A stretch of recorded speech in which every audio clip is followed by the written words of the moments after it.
สวัสดีจ้าสวัสดีจ้าทุกคนทักทายจากรัฐอาริโซนาสหรัฐอเมริกาจ้าเป็นยังไงทุกคนสำบายดีกันอยู่เนาะจ้ากะดูแลสุขภาพเนาะจ้าช่วงนี้อากาศเปลี่ยนแปลงเนาะทางนี้ก็เย็นเย็นจ้าทุกคนก็เรื่องที่คอยจะเว้าในมื้อนี้ก็คือข้อยเว้ากับสามีมาแบบหลายปีแล้ว3-4ปีแล้วจ้ะทุกคนซึ่งสามีก็ยังบ่ยอมจ้ะทุกคนบ่ยอมเฮ็ดให้ก็คือเริ่มต้นเริ่มต้นไปเนาะข้อยมาด้วยวีซาคู่หมั้นเนาะทุกคนบ่ได้มาแบบวีซาแต่งงานคือหลายๆคนสินะข้อยมาวีซาคู่หมั้นเนาะแล้วอ่าข้อยก็ตอนนี้เนาะตอนนี้ก็คือข้อยก็อยู่อเมริกาแบบถูกกฎหมายแต่ว่ายังบ่ทันได้เป็นพลเมืองของอเมริกาเนาะทุกคนเนื่องด้วยว่าข้อยนั้น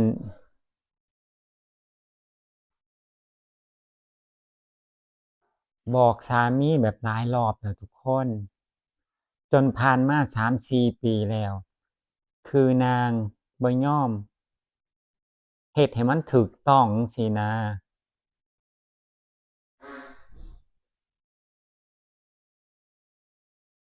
อ่า ตอนนี้ที่ข้อยก่อนหน้านี้เนาะทุกคนข้อยมี Green Card 2ปีเนาะตั้งแต่ข้อยมาอยู่แรกๆได้2-3ปีเนาะทุกคนก็คือข้อยมี Green Card 2ปีบัดนี้ก็ต้องมาต่อ10ปีเนาะทุกคนต่อ10ปีต่อ10ปีก็กว่าสิเฮ็ดให้เมียทุกคนอันเว้าจนปากเปียกปากแฉะนึกออกบ่ทุกคนเข้าใจบ่เวลาแบบเราบอกให้เพิ่นเฮ็ดอิหยังแล้วเพิ่นแบบเดี๋ยวรอก่อนเดี๋ยวรอก่อนซี้นะแบบมันหงุดหงิดจั่งซี้นะมันหงุดหงิดอันเราเองก็บ่ได้แบบว่าเก่งภาษาสิได้ตอบคำถามแบบเบิดจั่งซี้นะเราก็ต้องคอยถามสามีต้องไปนั่งเฮ็ดนำกันบ่ทุกคนต้องไปนั่งหน้าคอมแล้วก็เฮ็ดนำกันซี้นะ กว่าสิได้กินการ์ด10ปีนั่นโอ๊ยก็บอกสามีก่อนสิเบิดตั้งแต่ปีหนึ่งพู้นเดะทุกคนก็คือแบบเขาให้ต่อเนาะเอ่อก่อน90มื้อเนาะทุกคนก็คือปีหนึ่งก่อนสิเบิดนี่ข้อยก็บอกสามีแล้วว่าเธอแบบเตรียมเอกสารโน่นนี่นั่นเด้อจั่งซี้นะแบบให้มันพร้อมจั่งซี้นะ เฮาสิได้มาต้องมาแบบลุกลี้ลุกลนเอ่อหาทีหลังจั่งซี้น่ะก็คือแบบเอกสารพร้อมทุกอย่างเนาะเพราะว่าสามีเพิ่นเป็นคนซัปพอร์ตเฮาจั่งซี้นะเฮาบ่ได้เฮ็ดการเฮ็ดงานเนาะทุกคนสามีเพิ่นก็สิเป็นคนซัปพอร์ตเป็นสปอนเซอร์ให้เฮาจั่งซี้นะเพราะว่าเขามีเงินเดือนเนาะเขามีเงินเดือนเป็นหลักประกันสามารถดูแลเราได้เขาก็ต้องยื่นเรื่องให้เรา เฉพาะคู่สมรสของเราเท่านั้นเนาะที่สามารถยื่นเรื่องให้เราได้จ้ะทุกคนต่อน่ะก็นั่นล่ะกว่าสิได้ต่อ10ปีก็โอ๊ยเว้าจนปากเปียกปากแฉะทุกคนก็คือข้อยพยายามแบบถามสินะต้องพยายามถามเดะต้องเว้าต้องถามต้องบอกต้องถึงขั้นแบบว่าบังคับนั่นล่ะทุกคนนึกออกบ่บังคับว่ามาเฮ็ดได้แล้วจั่งซี้นะมาเฮ็ดได้แล้วรออิหยังมันใกล้แล้วจั่งซี้นะมันใกล้มื้อแล้วมาตอกมาเตรียมอิหยังให้มันเรียบร้อยจั่งซี้นะคือแบบว่าต้องกำชับตลอดจั่งซี้นะนึกออกบ่ทุกคนด้วยความที่เราก็อยากเฮ็ดให้มันแบบว่ามันเรียบร้อยเนาะบ่อยากให้แบบมาแบบคาราคาซังจั่งซี้นะบ่แล้วจักเทื่อ แต่พอแบบเอกสารเรียบร้อยแล้วก็คือคือเอกสารหลายแรงทุกคนตอน10ปีน่ะยื่นไปบักหลายหนึ่งเอกสารเต็มไปเบิดส่งไปเนาะส่งทางไปรษณีย์ส่งไป ของข้อยเองก็บ่ได้หลายดอกทุกคนก็มีแค่แบบอิหยังซื้อร่วมกันโน่นนี่นั่นในบ้านจั่งซี้นะค่าฟอกค่าไฟจั่งซี้นะแต่ส่วนของเอกสารสามีนั่นก็สิหลายแบบปึกใหญ่เลยอะนั่นล่ะมันใช้เวลาหามันใช้เวลาเตรียมค่อนข้างที่จะโดนจั่งซี้นะใช้สิ tax return เพิ่นจั่งซี้นะทุกคนนั่นล่ะ ก็โชคดีที่ผ่านตรงนั้นมาได้ก็คือตอนข้อยสมัครกินการ์ด10ปีเนาะก็บ่ได้ไปสัมภาษณ์อะทุกคนแต่ว่าข้อยรอโดนแรงรอ18เดือนแล้วก็มารอ24เดือนแล้วก็มารอ48เดือนทุกคน กว่าสิได้กว่าสิได้กินการ์ด10ปีแบบใช้เวลาแบบรอนานมากจนตอนนั้นข้อยแบบข้อยโมโหข้อยหงุดหงิดจั่งซี้นะทุกคนแบบว่าก็คือเราก็อยากมีแบบว่ามันอุ่นใจจังซี้นะแต่ว่าก็ได้แต่ใบต่ออายุมาจั่งซี้ทุกคนได้ข้อยได้ใบต่ออายุมา3เทื่อทุกคนเทื่อที่3 48ปีรอโอ๊ย48เดือนบ่แม่น48ปี48เดือนรอไปประมาณสัก7-8เดือนน่ะทุกคนถึงข้อยสิได้กินการ์ด10ปีแต่ว่าข้อยโชคดีที่บ่ได้ไปสัมภาษณ์ตอนข้อยได้กินการ์ด10ปีเนาะตอนนั้นก็โอ๊ยทรหดอดทนแรงทุกคนแบบอั่น เถียงกับสามีนำจั่งซี้นะทะเลาะกันเพราะว่าลางเทื่อแบบถ้าเราได้กลับไทยฉุกเฉินสิเราบ่มีเอกสารติดโตมีแค่ใบอันนั้นก็มันก็บ่อุ่นใจเท่าเรามีแบบ Green Card จั่งซี้ทุกคนพอเรามี Green Card แล้วมันอุ่นใจจั่งซี้นะนั่นล่ะก็รอก็โดนบัดนี้ก็นั่นล่ะช่วงนั้นล่ะข้อยก็บอกให้สามีนั่น เธอตอนที่รอ48เดือนน่ะข้อยก็บอกสามีว่าเธอยื่นเรื่องสมัคร Citizen ให้ฉันแหน่ก็เลยว่าเพราะว่าเนี่ยฉันรอกินการ์ด10ปีโดนแล้วเด้มันบ่ทันได้มาข้อยว่าจั่งซี้รอมาโดนแล้วได้ใบต่ออายุมา3เทื่อแล้วก็เลยว่ามันบ่ได้สักเทื่อ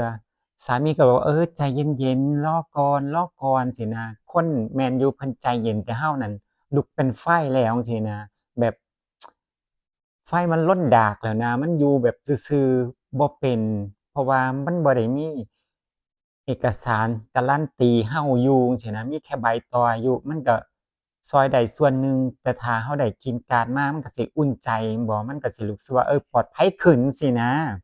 ในความหมายของข้อยนั่นนั่นล่ะช่วงนั้นแบบทะเลาะกันกับสามีบ่อยแรงทุกคน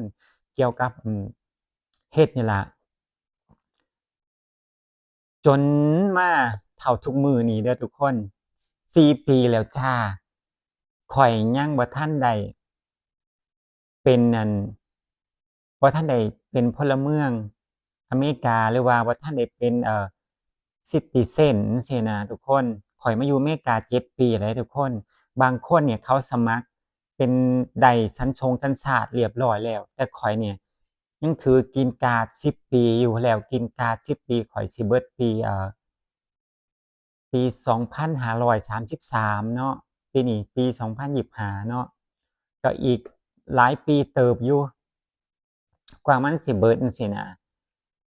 ข้อยก็นั่นล่ะ30ปีที่ผ่านมานั่นก็บอกสามีตลอดว่าเธอไปเฮ็ดได้แล้วจั่งซี้นะสิรอหยังซี้นะเวลาเราไปนั่นไปนี่มันก็สิสะดวกสำบายนำข้อยว่าจั่งซี้ ก็เว้าจนปากเปียกปากแฉะทุกคนคือแบบบ่ฮู้จักสิเว้าคำใดแล้วอะนะเว้านำผู้เฒ่านี่ก็เว้ายากจักแม่นเพิ่นย้านหยังจักแม่นเพิ่นย้านหยังบ่ยอมเฮ็ดให้เมียจักเทื่อจักเพิ่นรอหยังนึกออกบ่จ้ะทุกคนจนเฒ่าทุกมื้อนี่ก็ยังรอเดะทุกคนยังรอมื้อวานนี่ก็ถามว่าเธอนี่มันสิสิ้นปีแล้วใดยามใดสิได้เลิกได้ยามสมัครCitizen ให้ฉันข้อยว่าจั่งซี้รู้บ่เนี่ยฉันรอเธอมา3-4ปีแล้วนี่เธอก็บ่ยอมเฮ็ดให้ฉัน จักเทื่อข้อยว่าจั่งซี้นางก็เปลี่ยนเรื่องเว้าไปข้อยว่าอย่าเปลี่ยนเรื่องข้อยว่ากลับมาเว้าเรื่องของฉันก่อนข้อยว่าจั่งซี้บ่ทันได้จบข้อยว่านั่นล่ะจักสิเฮ็ดจั่งใดทุกคนสามีก็บ่ยอมเฮ็ดให้ข้อยจักเทื่อเว้าขอร้องก็ขอร้องอ้อนวอนก็อ้อนวอนแทบสิกราบพู้นล่ะทุกคนจะแม่นยากจะแม่นช้าจักเฮ็ดหยังก็คือเนี่ยบ่ได้เฮ็ดหยังนึกออกบ่ทุกคนเกษียณมาสิเป็นปีแล้วก็บ่ได้เฮ็ดหยังซี้นะก็อยู่บ้านก็แทนที่สิหาเวลามาเฮ็ดให้เมียจั่งซี้แต่ก็บอกว่า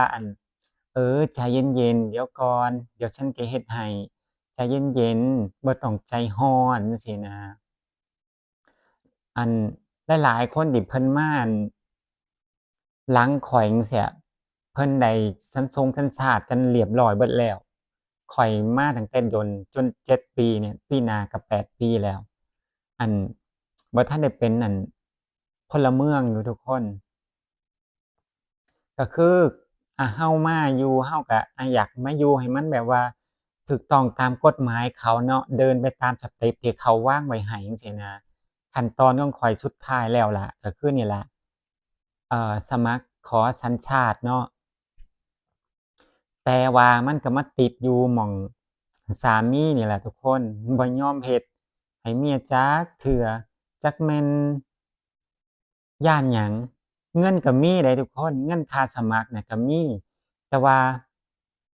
เป็นหยังคือแบบบ่อยากเฮ็ดให้เมียจั่งซี้นะ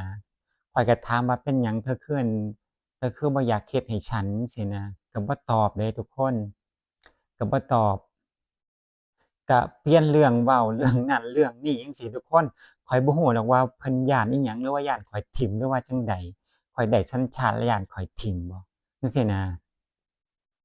ในความหมายของข้อยคืออยากได้สัญชาติมาเทื่อเฮาแบบไปเที่ยวทางอื่นซี้นะที่ต้องใช้พาสปอร์ตบ่ต้องขอวีซาให้มันยากในความหมายข้อยมีไว้มันก็ดี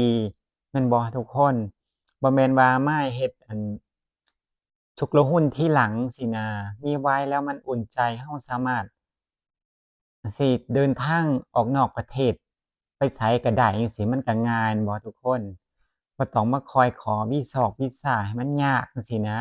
ในความหมายข้อยก็คือข้อยก็บอกผัวแนวนั้นก็มีไว้ก็ดีข้อยว่าจั่งซี้นะ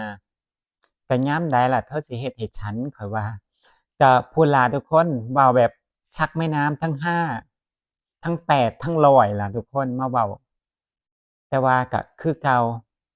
บอกคำเดียวว่าใจเย็นๆแล้วก็รอก่อนว่าซั้น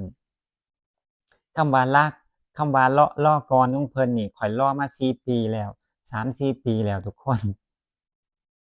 ตั้งแต่ว่าทันได้กินกา10ปีพู้นข้อยก็รอมาตลอดจั่งซี้นะแบบ อยากเฮ็ดให้มันแบบจบๆไปเฮาสิบ่ต้องมาแบบกังวลสิใบขับขี่เฮาก็มีแล้วจั่งซี้น่ะทุกคนเออเหลือแต่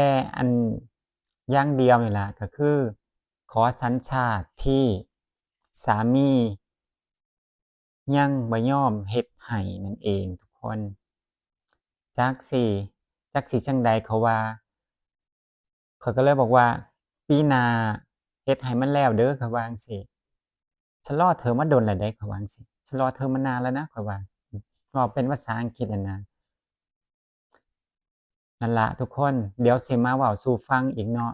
ว่ามันสิเป็นจั่งใดต่อว่าสิเฮ็ดให้หรือบ่เฮ็ดให้เนาะสำหรับคลิปนี้ก็ฝากไว้เพียงเท่านี้ขอให้ทุกคนดูแลสุขภาพกายสุขภาพใจเนาะโชคๆหมานๆร่ำรวยกันทุกผู้ทุกคนจ้ะคลิปนี้ขอลาไปแล้วบ๊ายบายจ้ะ